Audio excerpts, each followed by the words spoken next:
अच्छा जी, आज हमारा छठा लेक्चर था। एक दफ़ा दूध पाक पढ़ लें। अस्सलातु वस्सलामु अलैका या सय्यदी या रसूल अल्लाह व अला आलिका व अस्हाबिका या सय्यदी या हबीब अल्लाह। अच्छा, कौन बताएगा ACR? What is ACR? Annual confidential report. ये एब्रीवेशंस भी याद रखना, इंटरव्यू में पूछ लेते हैं वो, ठीक है ना। अच्छा, अब इसको क्या बोलते हैं? चेंज हो चुका है, ये पुराना नाम है एनुअल कॉन्फिडेंशियल रिपोर्ट। आप थोड़ी चेयर इधर कर लो। PER, परफॉर्मेंस एवेल्यूएशन रिपोर्ट, याद रखना है। ACR पुराना नाम है, पहले ACR बोलते थे, अब बोलते हैं एनुअल कॉन्फिडेंशियल रिपोर्ट। क्या होती है एनुअल कॉन्फिडेंशियल रिपोर्ट? मोहसिन आप बताओ।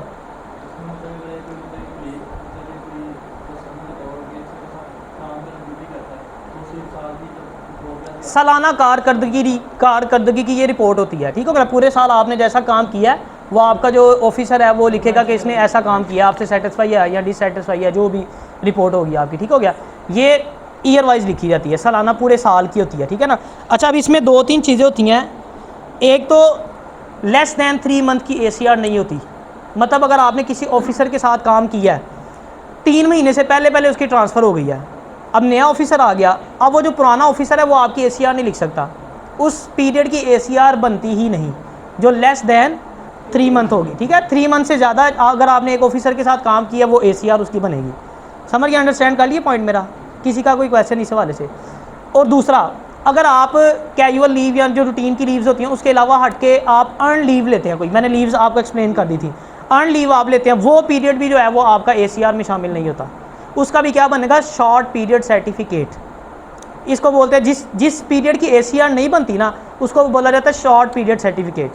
समझ गया मेरी बात? उसमें यानी आप रीज़न लिख देते हैं कि इतनी डेट से लेके इतनी डेट तक मेरा जो ऑफिसर है वो मतलब कि उसके साथ मैंने काम किया लेकिन लेस दैन 3 मंथ था, वो ट्रांसफ़र हो गया है या जो भी था बाहर चला गया, जो भी उसकी रीज़न होगी आपको रीज़न लिखनी पड़ेगी उसके बीच में, ठीक हो गया ना। कि ये लेस दैन 3 मंथ क्यों बनता है? ऑफिसर ट्रांसफ़र हो गया था इसलिए बनता है, या फिर मैं लीव पे चला गया था इसलिए बनता है, वो रीज़न आपको देनी पड़ेगी, ठीक हो गया। बाकी जो पीरियड बचेगा उसकी आप ACR लिखवाएंगे, ठीक हो गया। फॉर एग्जाम्पल साल के कितने मंथ हैं? 12।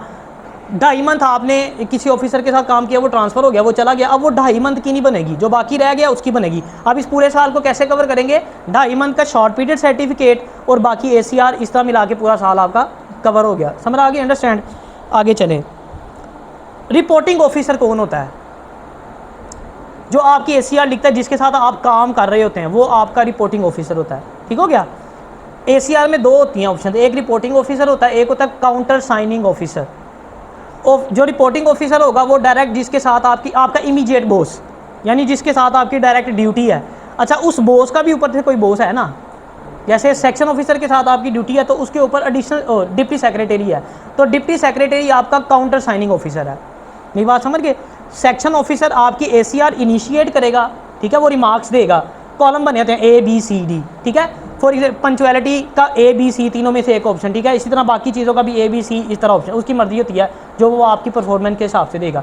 उसके बाद वो जाएगी आगे काउंटर साइनिंग ऑफिसर के पास, ठीक हो गया। वो फिर काउंटर साइन करेगा उसके ऊपर, वो उसको चेंज भी कर सकता है।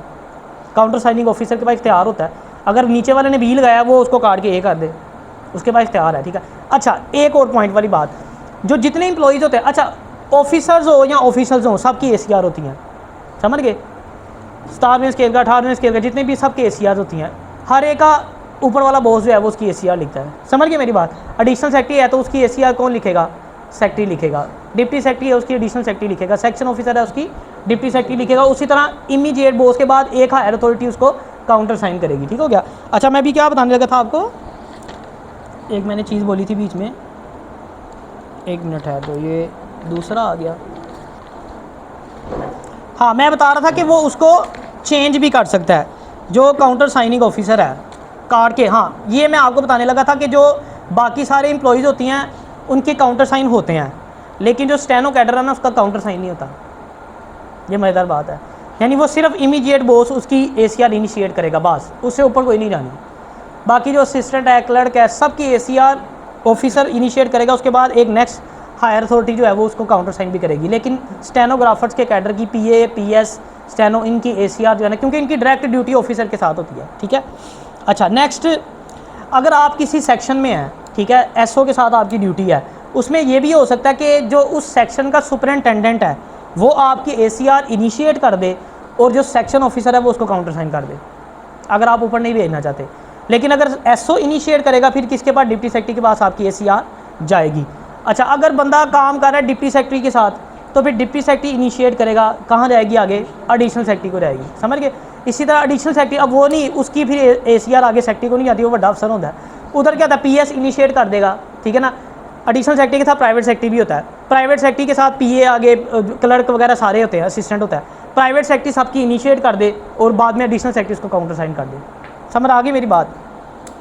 आगे आ गया जी, एसीआर में एडवर्स रिमार्क्स एक टर्म यूज होती है, यानी जिस ऑफिसर ने आपकी एसीआर सॉरी इसको नाम चेंज कर देते लेटेस्ट में पीईआर, जिस ऑफिसर ने आपकी एसीआर पीईआर इनिशिएट की है वो अगर अब आपसे सेटिस्फाई नहीं है तो वो उसमें एडवर्स रिमार्क्स खिलाफ आपके लिख सकता है, यानी आपके खिलाफ रिमार्क्स, इसने काम नहीं सही किया या जो भी आपकी व्हाट्सएवर कुछ भी जो लिखना चाहे वो। लेकिन अगर वो एडवर्स रिमार्क्स लिखता है तो उसको बड़ी सॉलिड रीज़न देनी पड़ेगी ऑफिसर को जो लिख रहा है।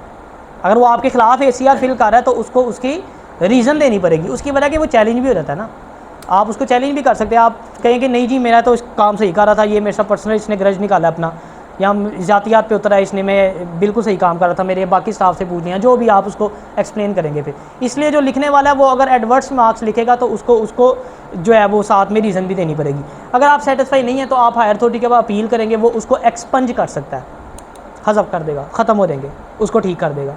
मैंने अपनी आंखों से देखा था, हमारा एक सेक्शन में असिस्टेंट था तो वो लिख के लेके आया एसीआर, वो एक्सपंज वाला नहीं, वो मतलब बता रहा हूँ जो काउंटर साइन वाला है, तो एसओ ने उसकी इनिशिएट की, एसओ की उसके साथ सही नहीं बनती थी, उसने उसको मतलब कि बी या सी कैटेगरी में लिख दिया।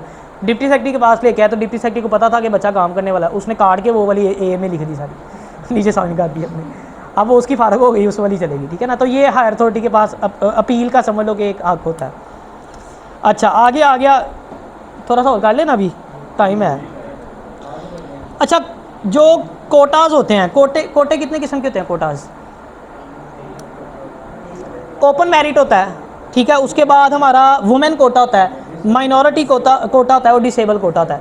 ओपन में तो कोई भी अप्लाई कर सकता है, ठीक है ना, ओपन मेरिट के अंदर।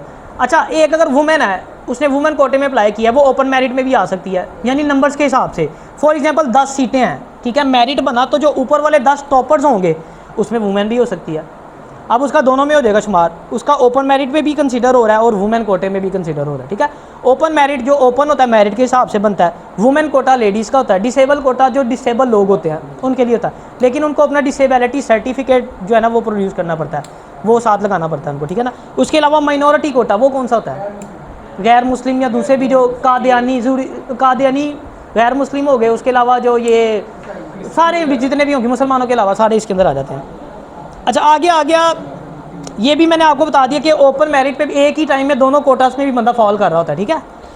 आगे आ गया, जॉब डिस्क्रिप्शन हम मेरा ख्याल है अलहदा से ही डिस्कस करेंगे, बल्कि इतना ही रख लेते हैं। आगे जॉब डिस्क्रिप्शन हैं वो डिटेल वाली हैं, तीनों